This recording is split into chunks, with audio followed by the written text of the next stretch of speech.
student. Today we will do our second part of chapter Political Development in South India. In previous video, we had read about Pallav and Pandav. So in this video, we will discuss about our next topic, administration. Let me start. Administration. The Chol kings was very powerful. He was the head of the central government.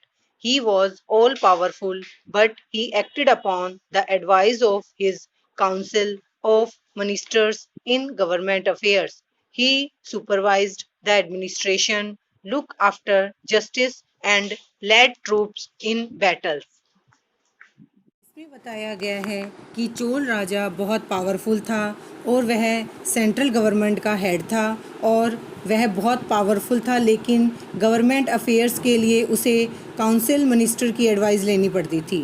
वह administration का supervisor था। इसके अंदर वो न्याय करता था और बैटल के अंदर सेनाओं को भेजता था। Next, the Chola kingdom was divided into provinces called mandalams. The mandalams were further divided into Valandu. Each Valandu contained a certain number of villages. The villages or Nadu was the smallest unit of Chol administration. Each village had two assemblies, Ur or and the Sabha. The Ur was the assembly of common villagers. The Sabha was a group of male adults. All affairs of the village, such as settlement of disputes, allocation of water, and collections of taxes, etc., were looked after by small communities. इसमें बताया गया है कि Chola kingdom मंडलम में divide था और मंडलम को आगे वेलेंडू में बांटा गया था। हर एक वेलेंडू में विलेज की जो संख्या होती थी वो निश्चित होती थी। चोल एडमिनिस्ट्रेशन की जो सबसे छोटी यूनिट होती थी वो विलेज या नाडू थी। हर एक विलेज की दो सभाएं होती थी, एक थी उर और दूसरी थी सभा।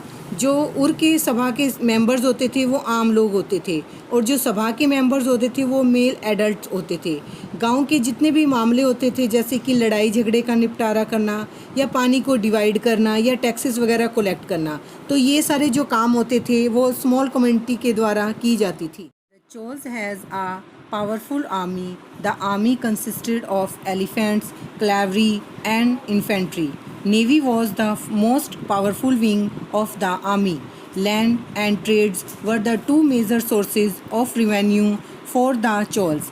There was a flourishing trade with other countries. इसमें बताया गया है कि चोल के पास एक पावरफुल आर्मी थी जिसमें हाथी, घुड़सवार और पैदल सेना होती थी। आर्मी में नेवी जो है वो एक पावरफुल विंग थी।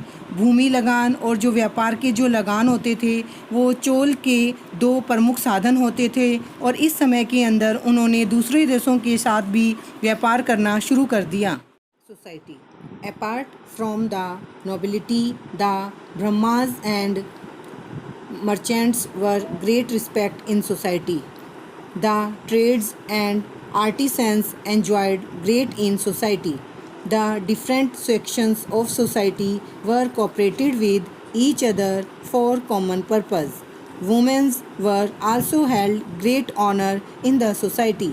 They were also imparted high education. The laborers and peasants formed the working class, but they were very poor. They led a very hard life. इसमें बताया गया है कि समाज में कुलीन वर्ग के अलावा ब्राह्मण और व्यापारियों का बहुत आदर किया जाता था। व्यापारी और शिल्पकार समाज में आनंदपूर्वक रहते थे। समाज के अलग अलग वर्ग एक दूसरे का सहयोग करते थे। औरतों को भी समाज में काफ़ी रिस्पेक्ट दी जाती थी। उन्हें हाई एजुकेशन दी जाती थी। किसान और मज़दूर वर्किंग क्लास में आते थे, लेकिन वे बहुत गरीब थे और कठिन जीवन जीते थे। Hinduism was the most powerful religion in medieval India. The Hindu gods like Vishnu and Shiva were worshipped. Other religions like Buddhism and Jainism, etc., all also existed. A number of religion movements started during their period. Baswa founded the Lingayat sect. Shankaracharya preached the Advaita philosophy. Ramanuja and Madhav were the other great reason teachers of Bhakti movements. They laid stress on Bhakti of God. They preached that loving God with a pure heart was the only means of attaining salvation. They were also against caste and class differences. The common people were greatly influenced by their teaching. Medieval period में हिंदू धर्म बहुत प्रसिद्ध था और विष्णु और शिव की पूजा की जाती थी। इस समय बुद्ध और जैन धर्म आदि भी थे। वासव ने लगायत मत, शंकराचार्य ने अद्वैत मत, रामानुज और माधव ने भक्ति लहर का प्रचार किया था। इन सब ने ईश्वर की भक्ति पर बल दिया क्योंकि इनका मानना था कि मुक्ति केवल ईश्वर की भक्ति से ही प्राप्त की जा सकती है। वे जाति व वर्ग के विरुद्ध थे और लोग इनकी शिक्षाओं से बहुत अधिक प्रभावित हुए। Education and literature. The Cholas made great progress in the field of education and literature during the medieval India. They increased the study of various subjects like grammar, philosophy, art, science, astronomy. The medium of instructions were given Sanskrit and Tamil language. Education was imparted in courtyard of temples. The Chol kingdom saw the growth of Sanskrit and religion language like Tamil, Telugu and Kannada. Many literary works were translated from Sanskrit into these languages. For example, Kamban translated the Ramayana into Tamil, Naniha and Tika Telugu scholars translated the Mahabharata into Telugu. The epics Ramayana and Mahabharata provide us information about South Indian history of earlier and later medieval period. Medieval period में education और literature में काफ़ी progress हुआ। उन्होंने grammar, philosophy, science, astronomy study को काफ़ी increase किया। इनका जो मीडियम होता था वो संस्कृत और तमिल लैंग्वेज होता था। एजुकेशन को मंदिरों के आंगन में पढ़ाया जाता था। चोल किंगडम ने संस्कृत और धार्मिक लैंग्वेज जैसे कि तमिल, तेलुगु, कन्नड़ में काफ़ी विकास किया। काफ़ी लिटरेचर जो साहित्य थे को संस्कृत से उनकी लैंग्वेज इन लैंग्वेज के अंदर ट्रांसलेट किया था। जैसे कि एग्जाम्पल में है जो कंबन था उन्होंने रामायण को तमिल लैंग्वेज में ट्रांसलेट किया था।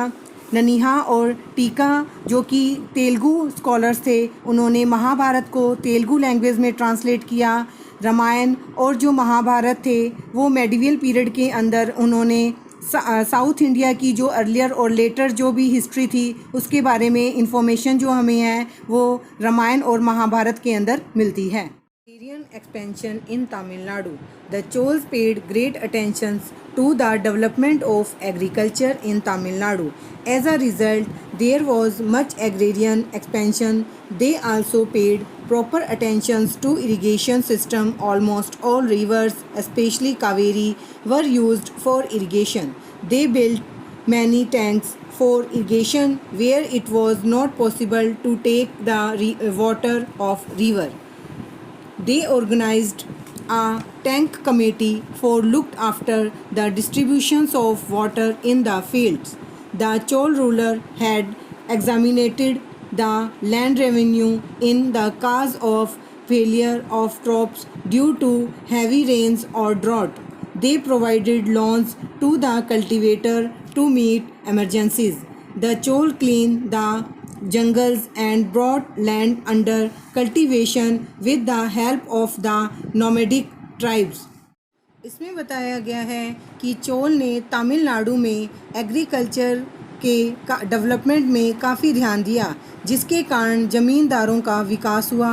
उन्होंने सिंचाई पर भी बहुत अधिक ध्यान दिया। स्पेशली कावेरी को भी सिंचाई के लिए यूज़ किया जाता था।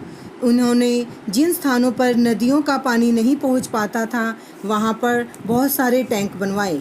इसके अलावा उन्होंने खेतों में पानी के डिस्ट्रीब्यूशन के लिए टैंक कमेटी भी बनवाई। चोल रूलर ने उन जगहों पर भी लैंड लगान था उनको माफ़ कर दिया। जहाँ या तो बहुत ज़्यादा वर्षा होती थी या सूखा पड़ जाता था, वे मुसीबत पड़ने पर कल्टीवेशन को लोन पर भी दे देते थे। चोल ने नोमैडिक कबीलों के द्वारा जंगलों को साफ किया और कल्टीवेशन के लिए यूज़ किया। Please like and subscribe my channel. Thank you.